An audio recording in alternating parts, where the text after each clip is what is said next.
ذی قعدہ کے آخری ایام میں ہزاروں کی تعداد میں لوگ مدینہ شریف میں جمع ہو گئے۔ ظہر کی نماز کی ادائیگی کے بعد سیرت نگار کہتے ہیں کہ 28 ذی قعدہ تھی۔ نبی پاک علیہ السلام ظہر پڑھ کے حج کے لیے نکلے، اور جہاں آج ذوالحلیفہ ہے، ابیار علی جس جگہ کو کہتے ہیں، میقات مدینہ بھی کہا جاتا ہے، وہاں اللہ کے محبوب نے پہلے رات گزاری۔ وہیں پہ نبی پاک صلی اللہ تعالیٰ علیہ وسلم نے احرام باندھا، حضور تشریف لے گئے۔ یہ حج قران تھا۔ نبی پاک صلی اللہ تعالیٰ علیہ وآلہ وسلم کے ساتھ اس طرح لوگ امڑ کے آئے، جہاں جہاں سے لوگ تھے مسلمان، وہ سارے جمع ہوئے حضور کے ساتھ اللہ کی بارگاہ میں حاضر ہونے کے لیے۔ 1,40,000 صحابہ، یہ ایک ہی دفعہ صحابہ کا اتنا بڑا مجمع جمع ہوا ہے، ایک ہی دفعہ۔ اور حضور علیہ السلام کی خواہش تھی کہ یہ سارے لوگ وہاں پہنچیں۔ محبوب کریم علیہ السلام 4 ذی الحج کو حضور علیہ السلام نے طواف کیا، صفا مروہ کیا، احرام نہیں کھولا، قربانیاں ساتھ تھیں، چونکہ یہ حج قران تھا۔ اللہ کے رسول صلی اللہ تعالیٰ علیہ وآلہ وسلم نے پھر 8 ذی الحج کو ظہر کی نماز جا کے منا کے میدان میں ادا کی۔ 9 ذی الحج کو مسجد نمرہ کے پاس کوہ صبیر پر جب سورج کی کرنیں چمکیں، قربان جائیں کیا نظارہ ہوگا۔ لبیک لبیک کی صدا آ رہی ہے، دیکھ کون رہے ہیں؟ مدینے والے محبوب صلی اللہ علیہ وسلم۔ حضور اس لشکر حسن کو لے کر، اس نور بھرے قافلے کو لے کے، یہ کون ہیں جو حضور کے ساتھ سارے نکلے ہیں؟ یہ کون ہیں سارے؟ یہ وہ فیروز بخت سعادت مند لوگ ہیں کہ ان میں سے جس نے ایک دفعہ بھی ایمان کی حالت میں حضور کو دیکھا اور پھر خاتمہ بالخیر بالایمان کے ساتھ دنیا سے رخصت ہوئے، یہ وہ لوگ ہیں کہ ولی اگر 60 سال بھی سارا دن روزہ رکھے، ساری رات نفل پڑھے، ہر برائی سے بچے، لیکن پھر بھی کسی صحابی کے قدموں کی خاک تک کو نہیں پہنچ سکتا۔ اور صحابی زیارت سے بنتا ہے، ولی عبادت سے بنتے ہیں۔ نبی پاک صلی اللہ تعالیٰ علیہ وسلم کے وہ سارے صحابہ کون ہیں؟ الصحابہ النجوم، یہ حضور کی چاروں جانب یہ چمک رہے ہیں، انہیں خود میرے نبی پاک نے ستارے فرمایا۔ ایک سمت علی، ایک سمت عمر، صدیق ادھر، عثمان ادھر۔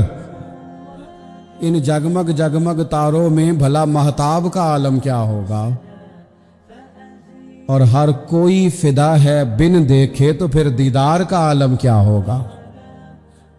تو نبی پاک صلی اللہ علیہ وسلم نے یہ وہ موقع تھا، 9 ذی الحج میدان عرفات، حضور صلی اللہ علیہ وسلم نے ظہر کی نماز ادا فرمائی، اور پھر کچھ توقف کے بعد حضور کے لیے اونٹنی پر کجاوا سجایا گیا۔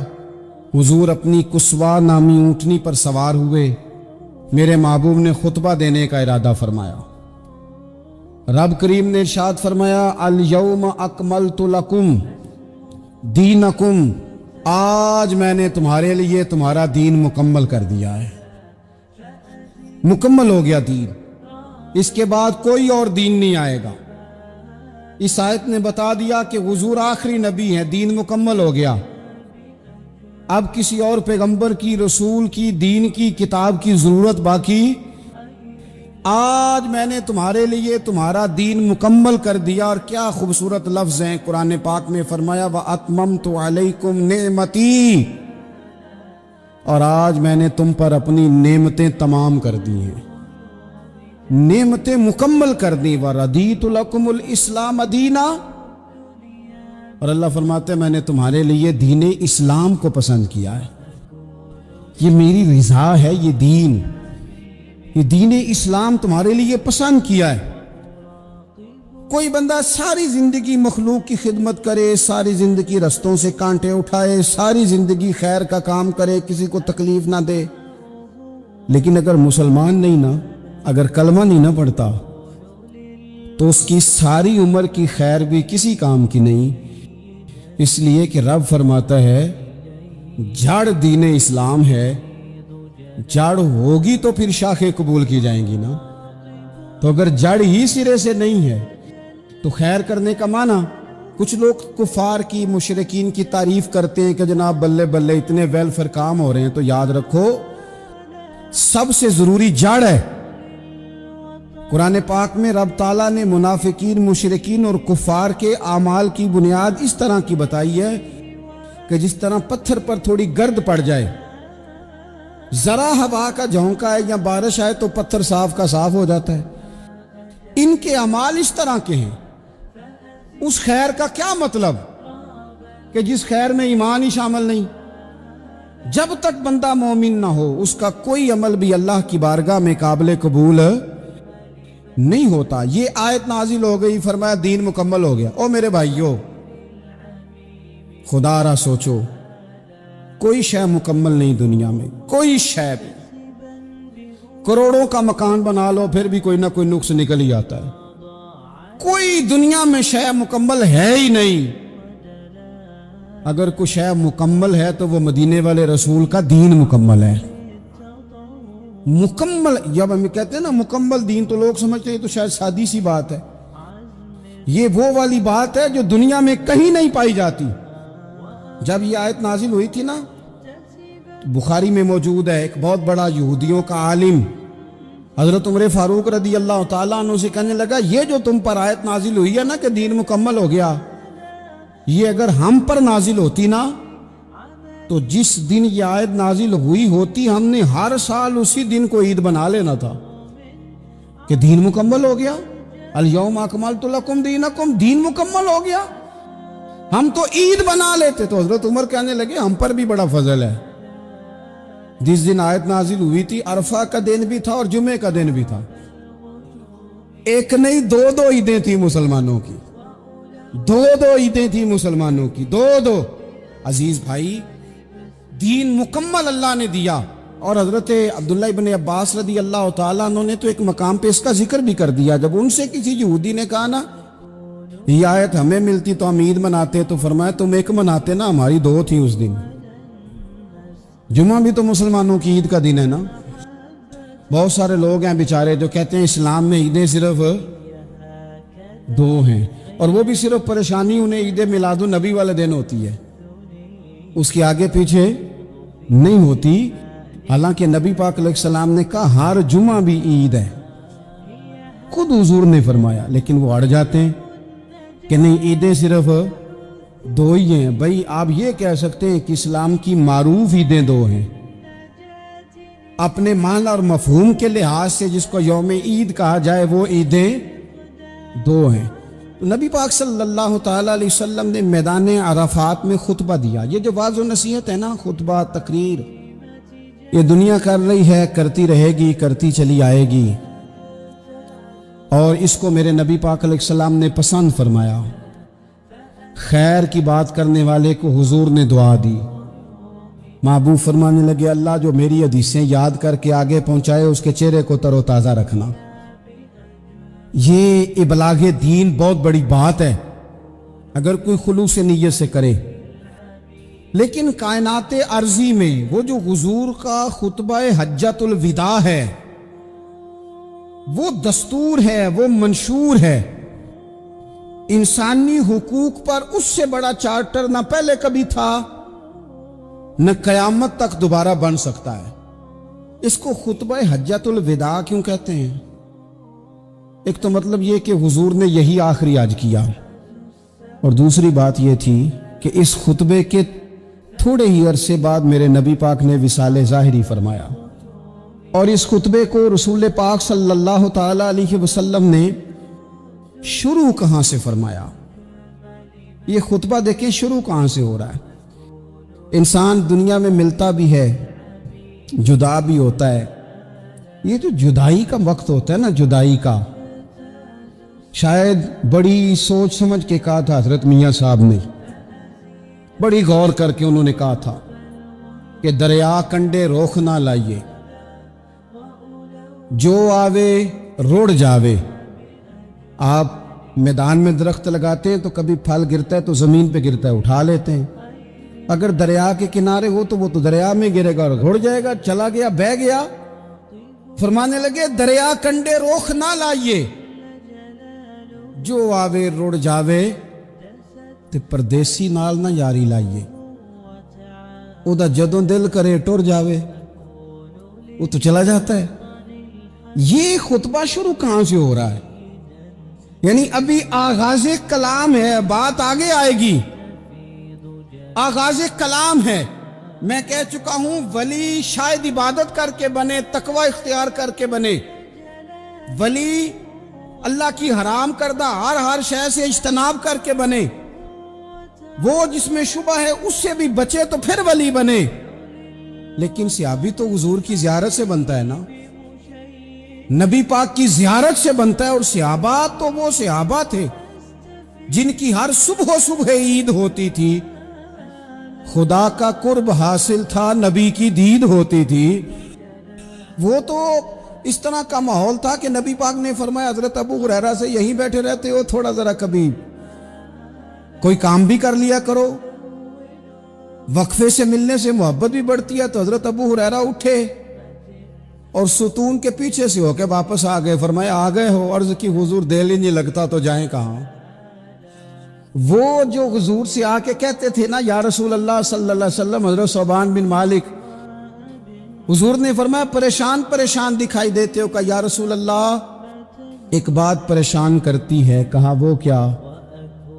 عرض کی حضور دل بے چین ہوتا ہے تو زیارت کو آ جاتا ہوں، آج ایک عجیب خیال آیا ہے، عجیب خیال آیا ہے، اور اس نے عجیب رنگ طبیعت میں بھر دیا ہے۔ فرمایا تمہیں کیا خیال آیا؟ عرض کی یا رسول اللہ صلی اللہ علیہ وسلم آج خیال آیا ہے کہ صوبان ہے، تو حضور کا غلام ہے، جنت تو حضور کے صدقے ملے گی، لیکن یہ ہے کہ حضور تو ہوں گے نا نبیوں کے ساتھ، تجھے ملے گی پر ملے گی تو غلاموں کے محلے میں نا۔